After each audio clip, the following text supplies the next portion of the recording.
Anak-anakku semuanya, alhamdulillah, yang perlu kalian syukuri adalah nikmat agung yang Allah berikan kepada kalian, yaitu Allah menempatkan kalian di tempat yang amat mulia di muka bumi ini, yang baginda Nabi menggelarinya dengan gelar taman surga.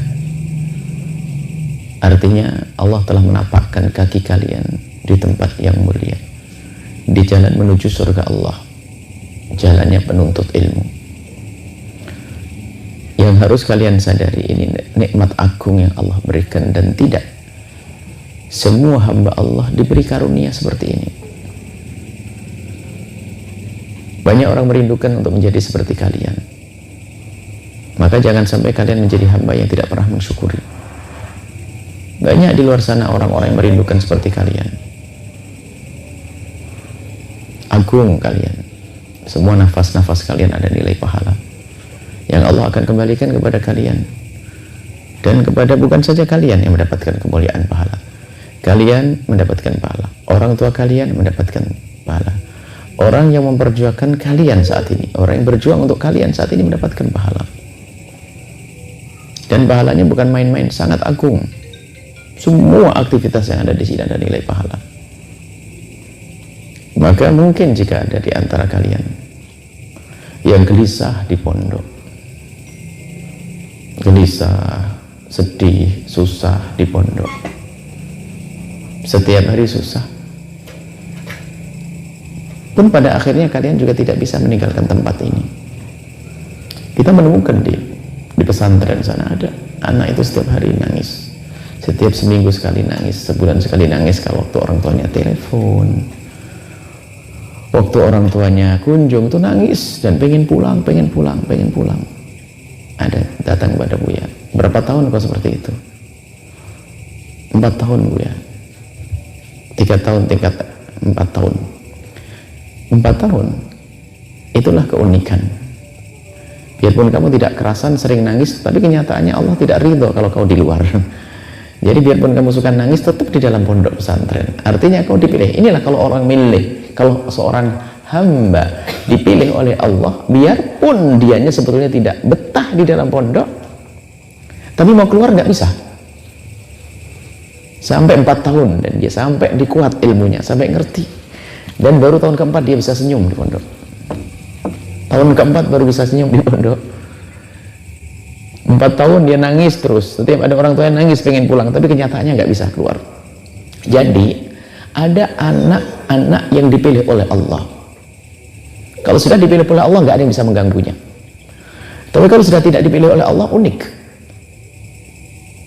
Pernah waktu Buya belajar dulu menemukan anak yang kerjaannya nangis di pondok. Bukan sekedar menangis, tapi ngeganggu juga di pondok. Pernah tak ceritakan juga di sini tahun yang lalu. Sengaja Buya ulang biar kalian semakin yakin bahwasanya pilihan Allah itu mahal yang harus kalian syukuri, biarpun kalian gelisah di sini. Tapi kenyataannya kalian tetap dimasukkan ke tempat ini. Kalian gelisah, sedih, nangis, kangen rumah. Oke. Ingat tontonan di rumah, ingat permainan di rumah, ingat televisi di rumah, tapi kenyataannya kalian di sini. Dipaksa oleh Allah untuk masuk ke tempat yang mulia. Seperti disebutkan oleh baginda Nabi, ajibtu min qaumin, aku heran dengan sekelompok kaum yusaquna ilal jannati bisalasil. Ada satu kaum itu dibawa ke surga itu pakai rantai. Ada sekelompok orang itu dibawa ke surga itu pakai rantai, dipaksa dulu. Dipaksa suruh mondok, dipaksa, tapi tetap mondok juga akhirnya, selamat akhirnya. Jadi orang soleh, solehah. Ada anak yang nangis terus, ganggu di pondok, pengen pulang. Akhirnya diantarkan pulang ke rumahnya.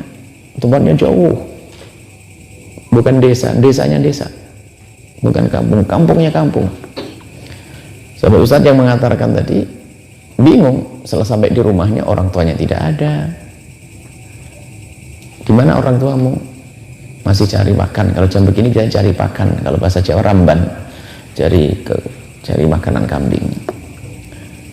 Rumahnya sangat sederhana, sama Ustadz itu diduga waktu di pondok suka nangis itu karena mungkin anaknya orang kaya yang biasa hidup manja, sehingga di pondok tidak betah, sehingga nggak bisa kerasan di pondok, akhirnya diizinkan pulang. Diizinkan pulang, diantarkan sama ustadznya.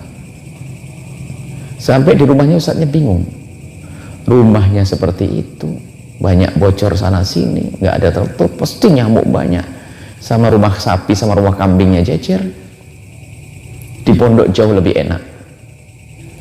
Tidak lama kemudian, sampai saat itu sang ustadz ini pengen buang air. Buang air itu toiletnya bukan toilet sana ustadz, mana, nggak ada WC, nggak ada toilet, hanya tempat agak jauh dari rumahnya yang reat itu, tempat agak jauh, hanya ada semacam plastik atau karung yang dibelah jadi dua sehingga melebar begitu, dipasang kayu begini jadi menutupi ke arah wilayah rumah saja, kesananya bolong, kesana kebuka, kesana juga kebuka, kesana kebuka. Jadi kalau ada orang dari sana pasti kelihatan, nggak kelihatan dari rumah saja. Akhirnya Ustaz bingung, nggak bisa saya buang air di sini, biasanya kan tertutup di pondok. Ya adanya seperti ini, ya namanya sakit perut harus buang air dari situ. Sudah begitu nggak ada airnya, santri tersebut mengantarkan air pakai wadah begitu, diantarkan. Jadi membawa air dulu, diantarkan ke tempat tersebut, buang air. Setelah itu Ustadz itu ya lega, senang sudah. Artinya dengan segala kesederhanaan, bahkan kekurangan, orang tuanya nangis-nangis, kenapa anak saya nggak perasan di pondok, padahal harapan saya biar aman, biar selamat di sini, nggak ada belajar. Akhirnya dari pihak pesantren mengatakan nggak bisa diterima lagi karena di pondok ganggu sekali, tidak pernah masuk kelas, ganggu sekali, sudah nggak diterima, pulang. Ustadznya pulang ke pondok, santri ditinggal, dikeluarkan, sudah dipulangkan. Di dalam waktu yang bersamaan ada juga seorang wali santri yang tiba-tiba duduk. Wali santri itu mampir lagi ngobrol-ngobrol dengan ustadz di situ. Tiba-tiba wali santri itu ngomong, aku itu tidak ngira kalau anak saya bakal betah di pondok. Ini kenapa Ustaz? Pak Ji, anak saya itu kan manja di rumah, ibunya memanjakan. Zaman itu dia sekolah SMA kelas 1 itu sudah dibelikan mobil sendiri. Waktu itu tahun berapa? 80-an berapa? 90 awal. Zaman itu dia sekolah SMA kelas 1 sudah dibelikan mobil sama orang tuanya. Dia cerita ibunya memanjakan. Waktu itu belum ada internet dan sebagainya. Ibunya saking sayangnya kalau pergi kemanapun pulang mesti membawakan semua yang menyenangkan anaknya. Video-video film itu dibelikan semuanya. Jadi anaknya senang nonton film, jadi dibelikan oleh ibunya. Sehingga bapaknya itu ya sudah nggak bisa apa-apa, ibunya sayang banget. Suatu ketika lewat pondok, saya dengan anak saya, dia cerita, saya dengan anak saya lewat pondok, kemudian saya ngomong ke anak saya, nak, kamu nggak pengen mondok, nak? Lalu anak saya bertanya, bah, mondok itu enak enggak? Ya enak-enak enggak, kalau kerasan ya enak. Saya hanya ngomong begitu saja kepada anak saya, kamu ingin mondok atau nak? Sementara dia sudah masuk SMA. Saya tidak kepikiran kalau dia benar-benar bakal mondok. Sampai di rumah tanya, bah, di pondok itu kira-kira enak nggak sih, bah? Sampai di rumah.